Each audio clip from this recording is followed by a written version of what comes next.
Hello, hello, Inga from Health Origins here. So tonight I'm gonna be trying to make a lemon cake, whole food, plant-based lemon cake. So no refined sugars, using dates for a sweetener, and basically no refined ingredients whatsoever, just whole foods. I got inspired by lovely lady Jill from a whole food plant-based cooking show on YouTube. As I follow her channel, she's got some lovely recipes.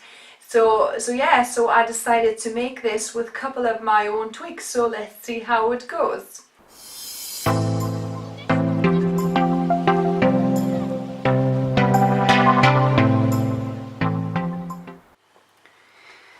Here we go. So here are the ingredients for the cake. So we'll start with a little modification on my side. Jill used a cup and a quarter of oat flour, but I'm using fine whole grain flour. So I'm gonna add that, so a cup and a quarter. I'll put the ingredients and the quantities in the comments below. This is a cup of actually blended almonds. Okay, so this is a cup of blended almonds, or you could use almond flour.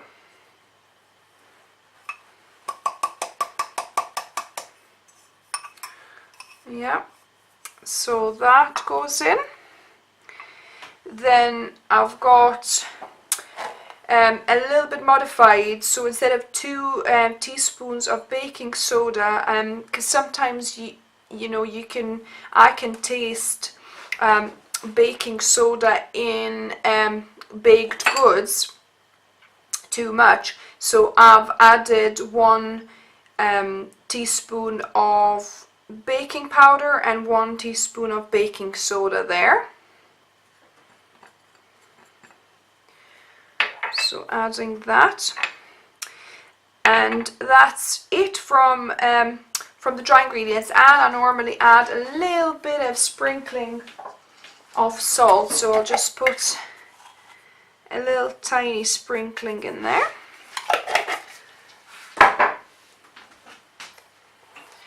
So mix this up. So this is the dry ingredients. There we go. And then now we're going to assemble the wet ingredients. So I've got a cup of water. So I'm going to add it to my blender. I've got half a cup of lemon juice. So that was about, was it three and a half lemons, I believe. Then I've got 2/3 of a cup of dates, so adding a little bit more than what the recipe said. The recipe said half a cup, but I'm going for 2/3 because I think so much lemon juice, and for the whole cake you'll probably need a little bit more. So my jewel dates. Then also just over a quarter of a cup of coconut flakes. So these are unsalted shredded coconut. So coconut flakes. And also I've got 2 teaspoons, about 2 teaspoons of lemon zest.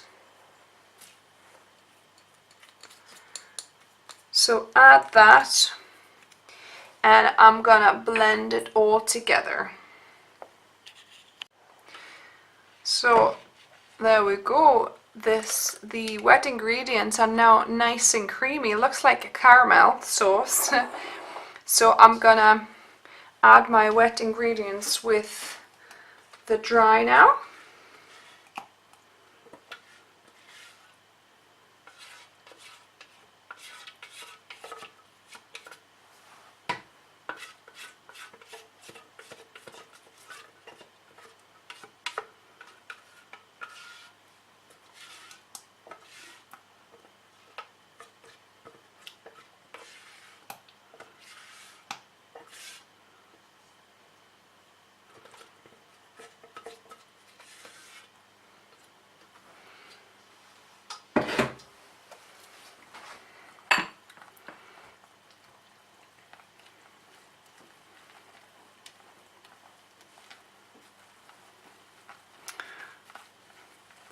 And I also have 3 chia eggs. In the original recipe it said flax eggs, but like I said, you know, I sometimes don't like the flavor of flax in the baked goods. I can taste it, so I'm adding chia seeds instead, and I'm gonna mix it all up. My oven is preheated on 175 Celsius,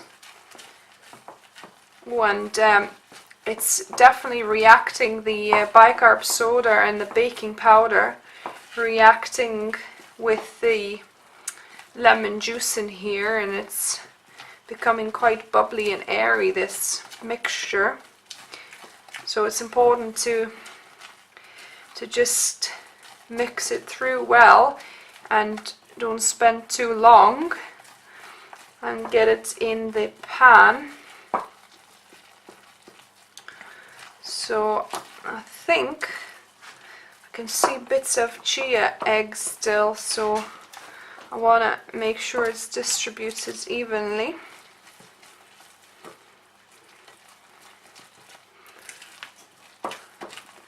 There we go. And then I'm gonna add it to a cake base. You could use a silicone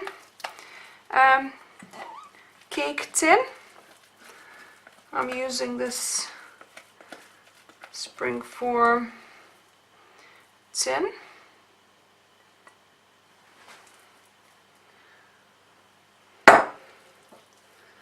So just distribute it evenly.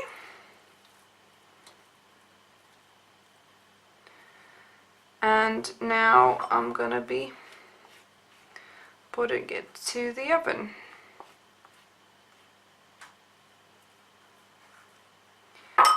Perfect, ready to go. And now, while the cake is baking, we're gonna make the frosting. So I've got 1 cup of water that I'm pouring into my blender. I've got 1 cup of cashews that I have soaked.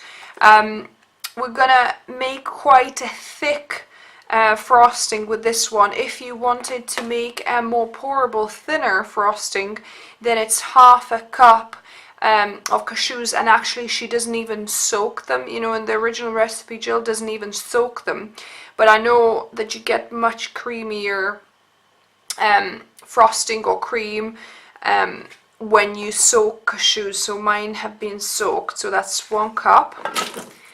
Then I've got 3 dates, or about, I would say, 1/4 of a cup or 1/3 of a cup, so 3 big medjool dates. Then I've got about 1/4 of a cup of lemon juice again. We want to carry through the lemon theme. Then nearly a 1/4 of a cup of coconut flakes, and 1 teaspoon of vanilla. You can either put powder or essence. I'm adding vanilla essence here.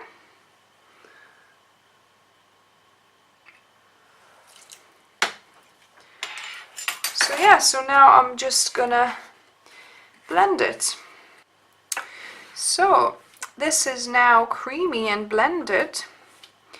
It actually ended up the same kind of runniness as in the original recipe, so it's probably because the cashews were soaked in this in my version.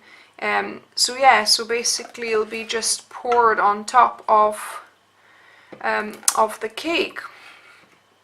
So it's almost kind of like a lemon sauce, if you like, so not quite frosting or icing, it's more of a kind of lemon sauce.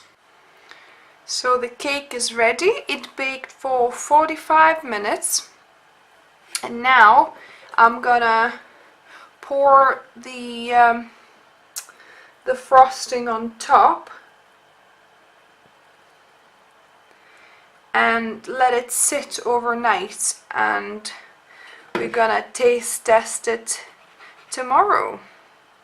So yeah, make sure get a good covering, yeah, and let it cool down, and I'll keep this sauce, the extra sauce, separate to add extra with, you know, with the cake when we eat. Good morning, good morning. So here we have our lemon cake, guys. The moment of truth, taste testing. So it's actually set quite well. It's quite a dense cake, obviously, having the ground almonds and, you know, dates for sugar and things. So it's not, it has risen a little bit, but not massively. And the cream has set a little bit now, as you can see. But let's taste test it.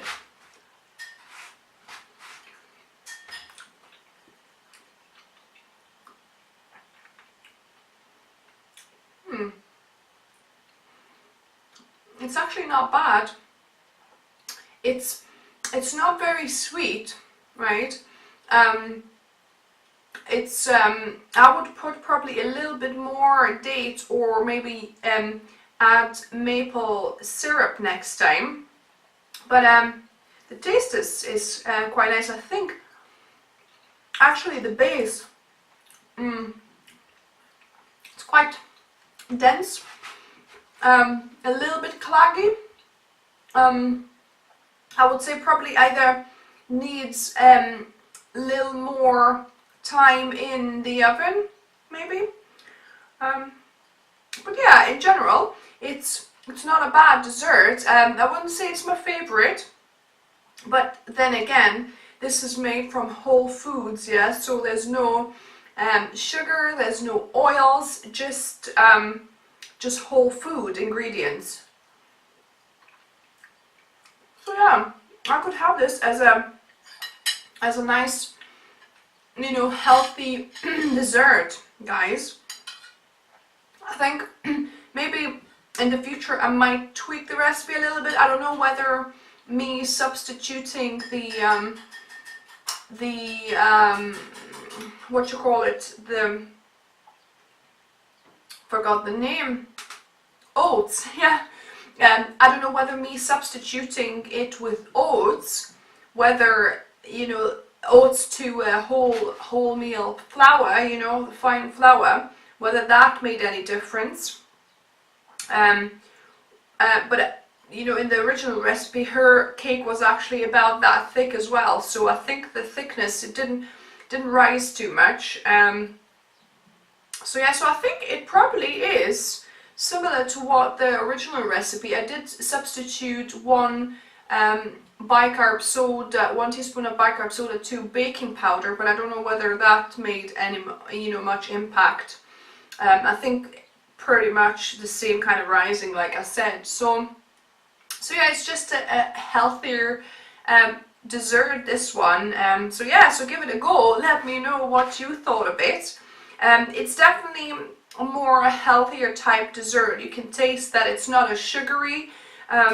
Maybe actually I would like a little bit more lemony, it to be more lemony, so perhaps I would put some you know, zest into the actual frosting more as well, and maybe a little bit, you know, of maple syrup for the actual cake, so it was a little bit sweeter. But yeah, not a bad cake. So that's it for me experimenting, you know, this time with a whole foods cake. Let me know what you thought of it, if you try it, and if you know any other great whole food cake or dessert recipes, let me know down below. And if you're new to this channel, subscribe for more videos, more recipes, more experiments. And hit that bell button to get notified when I bring out another recipe. So until next time, guys.